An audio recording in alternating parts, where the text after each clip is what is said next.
Okay, hello everybody. We got Brando and Zach here. Brando's my new co-host for this episode, as Phil is alternate juror number 6 on the Trump election denial fraud case thing. That's what's happening. That's where Phil's been the whole time. He's on the jury. I'm doing a little. Joe Dyer does these this week in legacy videos, and he does a great job with them.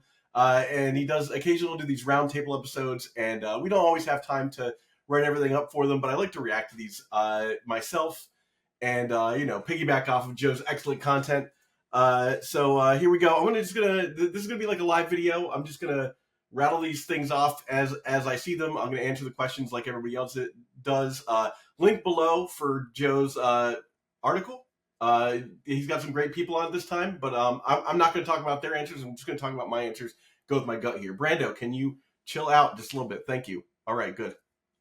All right, so what we've got here. First question is, what are your current thoughts on the legacy format? Are you having fun? Is the format healthy? My current thoughts on the legacy format. I think the format is fun. I'm having fun. Is the format healthy? I think the format's in a fine place. It's healthy for sure. It's not dying by any stretch of imagination. I don't love the like play pattern of Grief, but aside from that, like I think there's a fine rotation of top decks. I think overall you can play your pet deck and win. I think that people are a little bummed about Bowmasters, but if you're smart and you learn how to play around that card, you can do just fine. And whatever, if you get got by Bowmasters, build a better deck. That said, I think Bowmasters could easily be banned coming up too. So that's my thoughts on question number 1. What are your current thoughts on the legacy format? Are you having fun? Is the format healthy? All right, so let's go to question number 2. Question number 2. What changes would you make to the current format, bans and unbans, and why?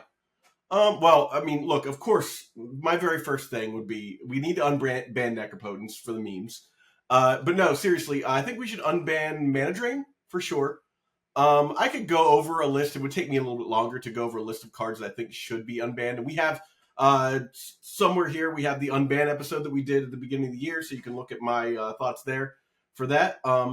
But bans, I honestly think Grief should go. It's just an unfun play pattern. It's not going to, because they've spoiled that it's going to be reprinted in Modern Horizons, and I just can't imagine that they would just reprint it and then ban it immediately. But that is an unfun play pattern. Going up against Grief Reanimate Grief on the play it's not fun. But then that said, hey, Magus of the Moon is also not fun. Blood Moon, also not fun. Things that punish greedy mana bases. Talk about greedy mana bases, right? Not fun, in my opinion. So I think you should be able to have a somewhat greedy mana base and only be punished by a few cards. Now we have Magus of the Flood Moon, whatever that merfolk is that got kind of spoiled. So, just more hate for people who want to play decks with multiple colors. Anyhow, that's how I feel about what should be banned and unbanned. I hate lock stuff. I hate stuff that just like locks you out of the game that you can't possibly answer. And that's where I'm at. Maybe Sticker Name Goblin. I don't know. Anyhow, we'll continue. What's the next question here?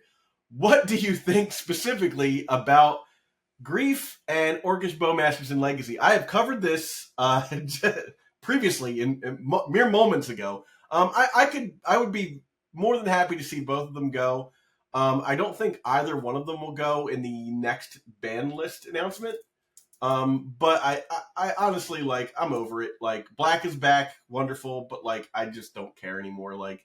I'd like to see some variety against my opponents on Moto, and I've been seeing a lot of Grief, Reanimate, Grief, Atraxa.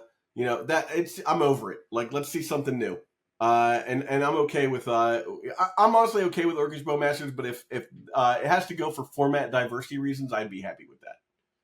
All right, let's see what the next question is here. What Outlaws of Thunder Junction cards are you most excited to play for Legacy? Great question. I mean, Jeref for sure. I like Jeref a lot. I think that in 8-cast that card's going to see a lot of play. Um, we had this whole we had a whole episode linked somewhere about what the what the cards were we thought. I did that with Sahar.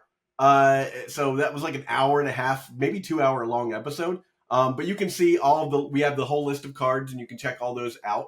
I like Satoru, the Infiltrator, just because that's a card that like makes Blue Dredge like goes from being a regular deck to a combo deck for sure. Yeah, I don't know. I'm not a giant fan of Simulacrum, whatever that card is, Simulacrum Synthesizer. I think that's a little too cute for my taste. If your deck is full of Frogmites, you're probably not doing it right. But we'll see. Let's go to the final question, maybe the next question. What is your big ticket wish for Modern Horizons 3? Man, big ticket wish. I want to see new archetypes. I want to see like look at what Urza's Saga did for the format. Look at what a lot of the other cards that came out there that just kind of opened up the format did and just like created kind of new archetypes or just new strategies.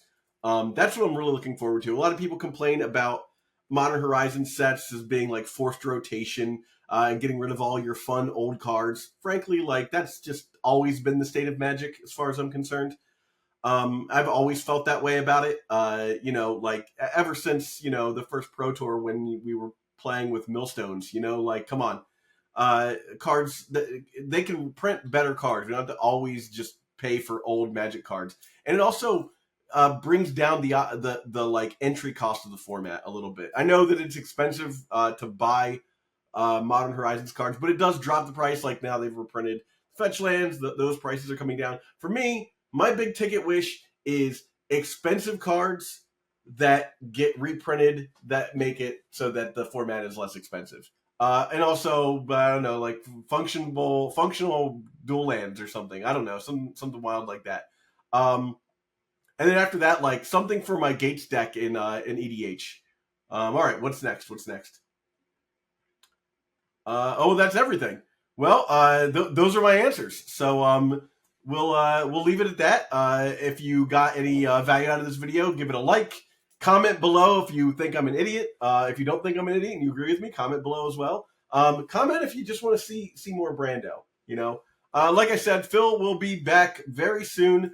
He is juror alternate number 6 on the documents case, the hush money case. So he'll be back very soon. Thanks everyone for watching, and we'll catch you later. Before you go, I need some help. Please subscribe to this channel and do your part to help sustain the legacy content ecosystem. Just subscribing to this channel goes a long way to reminding YouTube that people love and support this format. Now, if you really want to go the extra mile, you should think about supporting us through Patreon. Both the links for subscription and Patreon are right here. And if you're listening on an audio format, you can go to patreon.com/eternaldurdles. Thanks so much for watching.